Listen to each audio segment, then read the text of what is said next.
Assalamualaikum warahmatullahi wabarakatuh. Alhamdulillah wa syukurillah la haula wala quwata illa billah.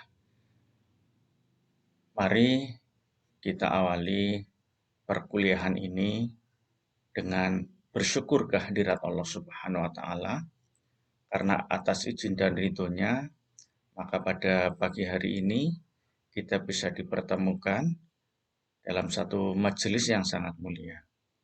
Mudah-mudahan Allah memberikan rahmat, memberikan berkah kepada kita semua. Kalian akan mendapatkan tambahan ilmu dan ilmu yang bermanfaat, sedangkan saya akan dapat masukan dari kalian dan insya Allah untuk perbaikan ke depan. Mari bersolawat kepada Rasulullah Shallallahu Alaihi Wasallam yang senantiasa kita tunggu syafaatnya nanti di yaumil akhir. Amin. Bagaimana kabar kalian? Bapak berharap kalian semua dalam keadaan sehat walafiat, tidak kurang suatu apapun. Bapak berpesan, tetap semangat menjaga protokol kesehatan, tidak kendur, karena corona belum berlalu. Pada pertemuan kali ini, kita ingin membahas topik yang ketujuh, yaitu jaringan irigasi. Untuk pekan depan, kalian akan menghadapi ujian tengah semester. Saya beritahukan bahwa materi ujian tengah semester itu hanya sampai topik 6. Jadi topik 1 sampai topik 6. Nah, topik 7 hari ini tidak termasuk yang diujikan.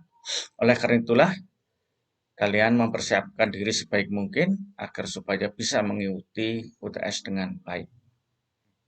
Marilah kita awali perkuliahan ini dengan membaca doa memulai perkuliahan. A'udzubillahi minasyaitonirrajim. Bismillahirrahmanirrahim. Rabbi sidni ilma warzuqni fahma. Amin. Mari kita lanjutkan. Baiklah, kita lanjutkan pertemuan yang ketujuh. Kita akan membahas bab 4, yaitu jaringan irigasi. Kita perlu mendefinisikan jaringan irigasi secara tepat agar kalian tidak memiliki persepsi yang berbeda-beda. Jaringan irigasi didefinisikan sebagai satu kesatuan saluran dan bangunan yang diperlukan untuk pengaturan air, mulai dari penyediaan, pengambilan, pembagian, pemberian, dan penggunaannya. Jadi, di dalam jaringan irigasi, kita nanti akan membahas saluran irigasi dan bangunan irigasi. Sekali lagi, saya ulangi, pembahasan tentang jaringan irigasi akan membahas satu kesatuan yaitu saluran irigasi dan yang kedua bangunan irigasi. Lah, saluran dan bangunan irigasi menjadi satu kesatuan. Artinya kita tidak bisa membangun saluran irigasi tanpa bangunan irigasi atau kita hanya membangun bangunan irigasi tanpa saluran irigasi. Satu kesatuan antara saluran dan bangunan irigasi mutlak dalam jaringan irigasi. Baiklah, mari kita lanjutkan pembagian jaringan irigasi. Secara umum, jaringan irigasi itu dibagi menjadi jaringan utama dan jaringan tersier.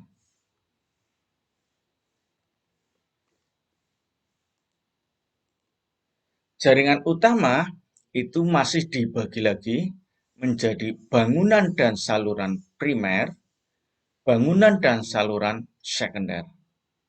Jadi kalau kita gabungkan sebenarnya, jaringan irigasi adalah bangunan dan saluran primer, bangunan dan saluran sekunder, serta bangunan dan saluran tersier. Namun, kita pisahkan menjadi dua agar supaya ada kemudahan di dalam pemahaman. Jaringan tersier itu juga sama tadi, terdiri atas bangunan tersier dan saluran tersier. Nah, bangunan dan saluran tersier ini pada umumnya terletak pada petak tersier. Jaringan tersier dan bangunan tersier umumnya terletak pada petak tersier. Jaringan tersier berupa bangunan dan saluran umumnya terletak pada petak tersier. Kemudian kita definisikan lagi tentang daerah irigasi. Daerah irigasi adalah suatu kesatuan wilayah yang mendapatkan air dari suatu jaringan irigasi. Daerah irigasi adalah satu kesatuan wilayah yang mendapatkan air dari jaringan irigasi. Kita bahas saluran terlebih dahulu. Nanti kita juga bahas bangunan. Dalam jaringan irigasi ada saluran dan ada bangunan. Saluran irigasi itu dimulai dari saluran primer. Nah, ini coba kalian cermati. Saluran primer atau saluran pertama yang mengambil air dari bangunan penangkap air dan melayani petak primer. Jadi coba ada dua hal di sini. Saluran primer berarti saluran yang mengambil dari bangunan penangkap air dan melayani petak namanya petak primer. Mengambil air dari bangunan sadap untuk dialirkan melayani petak primer. Kemudian yang kedua, saluran sekunder. Saluran sekunder mengambil air dari saluran primer dan melayani petak sekunder. Sama seperti petak primer, cuma di sini air diambil dari saluran primer dan melayani atau dialirkan untuk melayani petak sekunder. Kemudian yang ketiga, saluran tersier. Saluran tersier mengambil air dari saluran sekunder dan air dialirkan untuk melayani petak tersier. Kemudian yang keempat, saluran kuarter. Nah, saluran kuarter akan mengambil air dari saluran tersier dan mendistribusikan dan melayani petak kuarter. Kira-kira seperti itu. Nah, petak tersier bisa digolongkan menjadi tiga, yaitu petak tersier sederhana, petak tersier setengah teknis, dan petak tersier teknis. Nah, baiklah, coba kalian cermati, kalian pahami ada skema atau simbol di dalam saluran irigasi. Kalau simbolnya seperti ini berarti aliran air. Kalau tidak ada panahnya, itu saluran tersier atau subtersier. Kalau tandanya seperti ini, saluran kuarter. Kalau tandanya garis putus-putus, itu namanya saluran drainase. Kalau putus-putusnya lebih pendek, ada titik di tengahnya, itu batas petak tersier. Kemudian, kalau 4 persegi panjang tapi terputus-putus, ini adalah batas petak kuarter. Kalau lingkaran terputus-putus atau titik-titik membentuk lingkaran, itu namanya pintu tersier. Kalau 4 persegi panjang utuh, itu bak pembagi atau box tersier. Yang seperti ini, lingkaran ada garis tengahnya dan menyilang.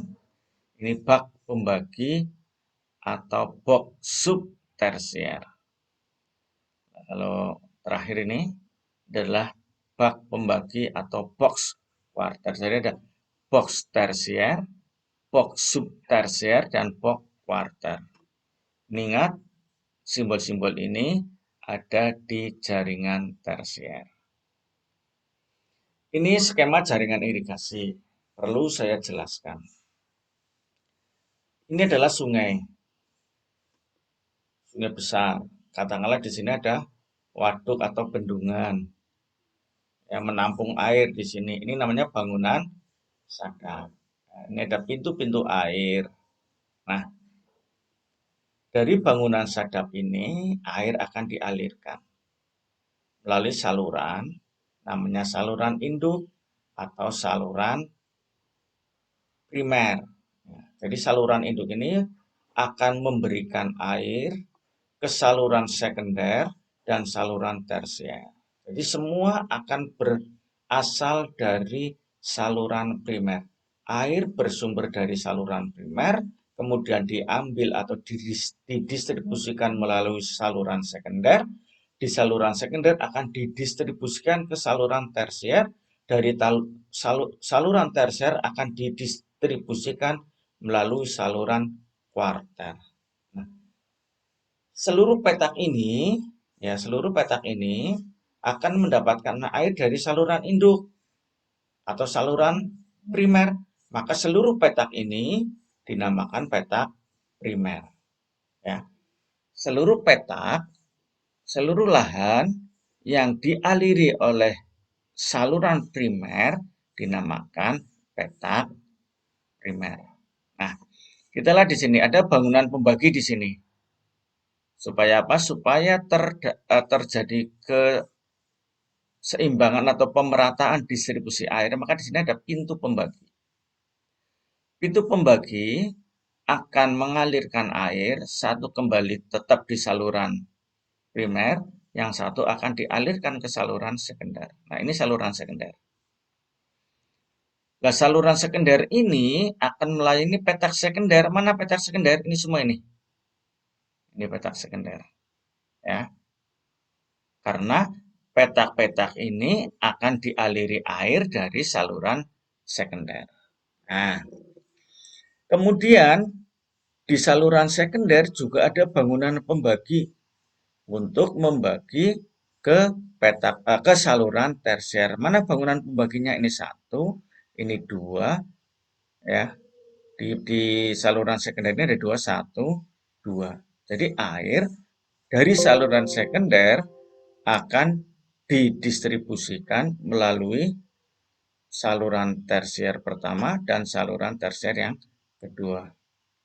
Nah, kita lihat saluran tersier akan melayani petak, maka namanya petak tersier. Ini petak tersier. Ini petak tersier. Nah, di dalam petak tersier ada bangunan pembagi namanya box tersier. Jadi dari saluran tersier akan didistribusikan ke petak-petak tersier secara merata melalui box tersier. Ini kira-kira skema jaringan irigasi. Nah, terus bagaimana kelebihan air? Kelebihan air akan dibuang melalui saluran drainase. Ini saluran drainase, ini menampung air dari petak tersier, dari petak sekunder, ya. Petak tersier ini 1, 2, 3, petak sekundernya ini. Kemudian saluran drainase berikutnya akan menampung dari petak tersier, petak tersier, petak tersier. Gabungan dari petak tersier itu namanya petak sekunder. Kemudian air dibuang melalui saluran drainase. Baiklah, kita lanjutkan klasifikasi jaringan irigasi. Berdasarkan cara pengaturannya, pengukurannya, dan kelengkapannya, jaringan irigasi dibagi menjadi 3. Itu jaringan irigasi sederhana, jaringan irigasi semi teknis, dan jaringan irigasi teknis. Baiklah, kita lanjutkan karakteristik masing-masing jenis jaringan irigasi. Seperti tadi sudah dijelaskan, bahwa jaringan irigasi digolongkan menjadi 3, diklasifikasikan menjadi 3, jaringan teknis, jaringan semi teknis, dan jaringan sederhana. Nah, masing-masing memiliki perbedaan dari beberapa indikator. Yang pertama dari bangunan utama. Untuk jaringan teknis, bangunannya sudah permanen. Untuk semi teknis, bangunannya permanen atau semi permanen. Sedangkan jaringan irigasi sederhana, bangunannya bersifat sementara. Itu dari indikator bangunan utama. Kemudian dari indikator kemampuan dalam mengukur dan mengatur debit air. Jaringan irigasi teknis sangat baik dalam mengukur dan mengatur debit. Sedangkan jaringan irigasi semi teknis itu sedang. Dan jaringan irigasi sederhana tidak mampu mengatur atau mengukur debit air. Inilah perbedaannya. Sehingga berapa air yang akan dialirkan ke petak primer atau petak sekunder atau petak tersier sangat tergantung jenis jaringan irigasinya. Kemudian jaringan saluran. Pada jaringan irigasi teknis, saluran pemberi dan saluran pembuang dibuat terpisah. Artinya saluran irigasi dengan saluran drainase dibuat terpisah. Pada jaringan irigasi semi teknis, saluran pemberi dan saluran pembuang tidak sepenuhnya terpisah. Jadi masih ada yang terpisah, tapi ada pula yang masih menjadi satu. Untuk jaringan irigasi sederhana, maka saluran pemberi dan saluran pembuang masih menjadi satu. Untuk indikator berikutnya di petak tersier, maka jaringan irigasi teknis ini petak tersier dikembangkan sepenuhnya. Di jaringan irigasi semi teknis belum dikembangkan. Identitas bangunan tersier masih jarang. Artinya masih perlu ada penanganan lebih lanjut. Tetapi kalau di jaringan irigasi teknis semuanya sudah dikembangkan, baik itu identitas bangunan maupun hal-hal lainnya. Untuk jaringan irigasi sederhana, ini belum ada jaringan terpisah yang dikembangkan. Ini masih belum ada satu yang memiliki identitas, belum dikembangkan, masih dalam tahap pertumbuhan. Ini masih pengelolaannya masih sangat sederhana. Kemudian dari segi efisiensi secara keseluruhan, maka jaringan irigasi teknis memiliki efisiensi 50-60%. Jaringan irigasi semi teknis efisiensinya masih 40-50, jadi masih di bawah jaringan teknis. Apalagi jaringan irigasi sederhana efisiensinya kurang dari 40%. Artinya apa? Artinya semakin banyak air yang hilang manakala klasifikasi jaringan irigasinya mendekati ke arah jaringan irigasi sederhana. Di sini yang hilang 50-40. Air yang hilang. Air yang diberikan melalui bangunan sadap atau melalui saluran primer itu 40-50%-nya hilang. Kalau di sini 50-60%-nya hilang. Kalau di sini lebih dari 60% air yang diberikan itu hilang. Berdasarkan ukuran lahan yang dilayani atau ukuran petak primer, ya, jaringan irigasi teknis tidak ada batasan, berapapun luasnya bisa dilayani. Untuk jaringan irigasi semi teknis itu hanya mampu melayani kurang dari 2000 hektar. Untuk jaringan irigasi sederhana itu kurang dari 500 hektar. Inilah kriteria karakteristik masing-masing jenis jaringan irigasi menurut standar perencanaan irigasi KP01. Baiklah, kita lanjutkan. Kita bahas karakteristik jaringan irigasi sederhana.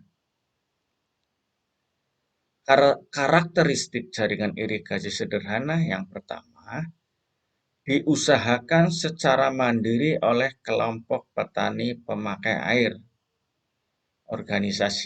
Organisasinya namanya PPA, Petani Pemakai Air. Kemudian kelengkapan maupun kemampuan dalam mengukur dan mengatur masih sangat terbatas. Ketersediaan air umumnya melimpah dan tidak cukup efisien atau tidak efisien. Kemudian yang berikutnya, lahan mempunyai kemiringan yang sedang sampai curam. Selanjutnya, jaringan irigasi sederhana mudah diorganisasikan karena biasanya anggota kelompoknya adalah petani-petani dalam satu hamparan. Ini namanya bangunan sadap, bangunan untuk menangkap air. Kelemahan dari jaringan irigasi sederhana, yang pertama akan terjadi pemborosan air karena akan banyak air yang terbuang.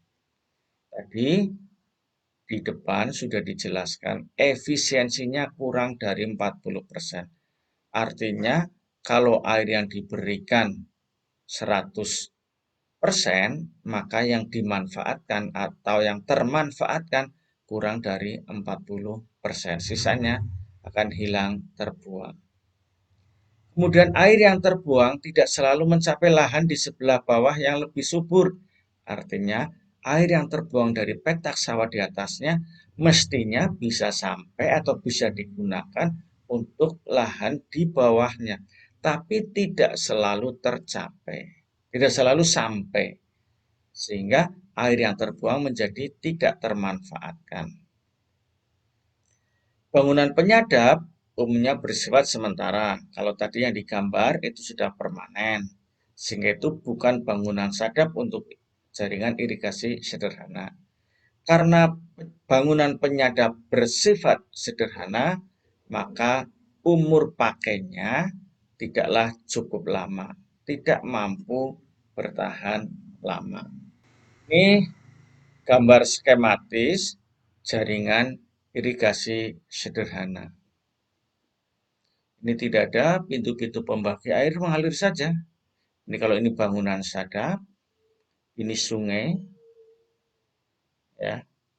Ini bangunan sadap yang ngalir aja ke lahan-lahan milik petani tanpa ada yang mengatur. Nanti selebihnya kalau terjadi kelebihan air maka akan terbuang melalui jaringan drainase.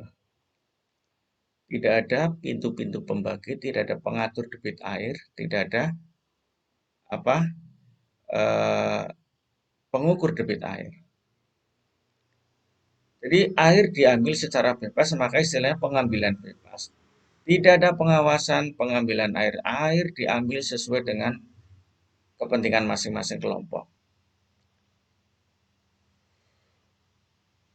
Ini misalnya, ini air menjadi terbuang sia-sia dan masuk ke saluran drainase.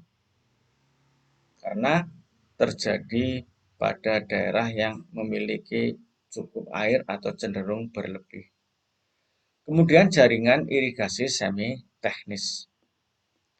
Jaringan irigasi semi teknis itu memiliki bangunan sadap yang permanen atau semi permanen. Tadi sudah dijelaskan. Bangunan sadapnya permanen atau semi permanen.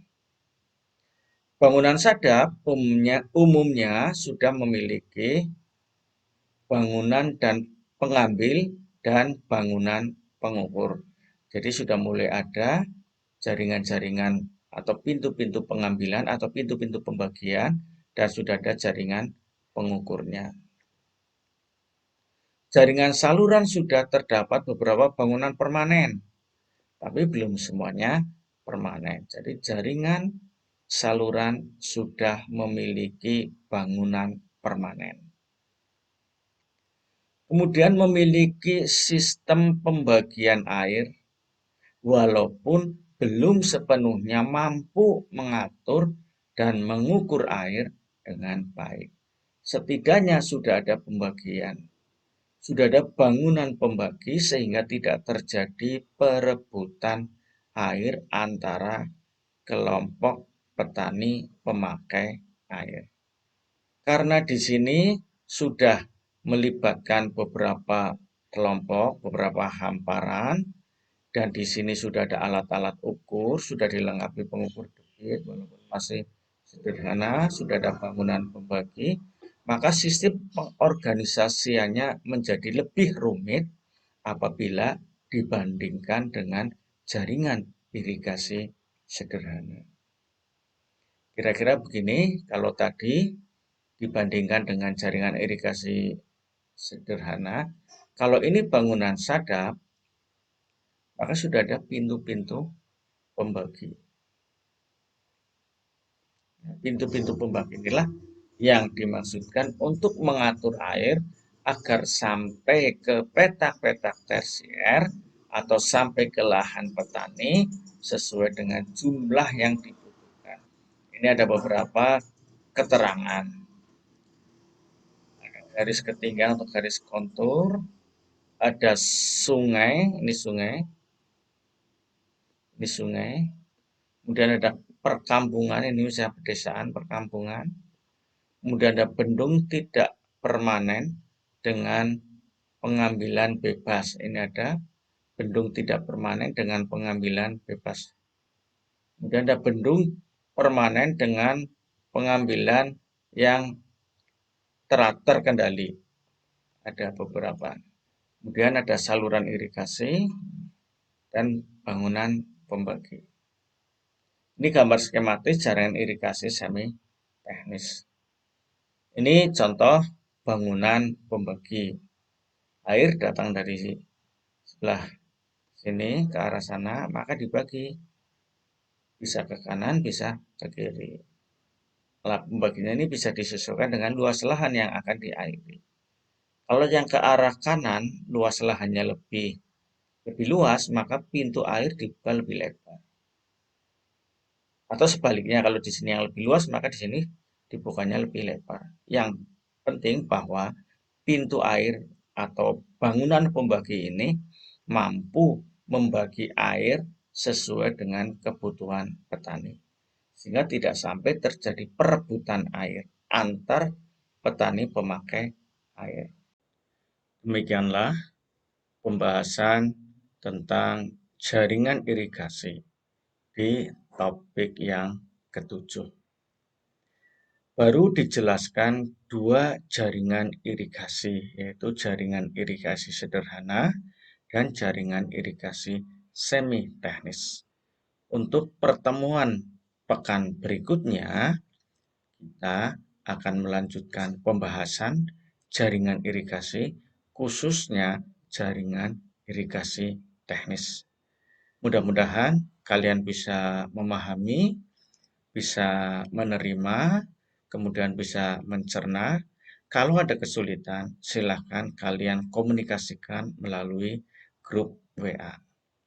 Demikian yang bisa saya sampaikan. Mudah-mudahan kita semua mendapatkan barokah dari pertemuan pada hari ini. Marilah kita akhiri dengan membaca doa mengakhiri perkuliahan. A'udzubillahi minasyaitonirrajim. Bismillahirrahmanirrahim. Robbi fanfa'ni bima alamtani. Selamat belajar. Tetap semangat menjaga protokol kesehatan. Jangan kendur, tetap pakai masker, cuci tangan, jaga jarak. Terima kasih. Wabillahi taufiq wal hidayah. Wassalamualaikum warahmatullahi wabarakatuh.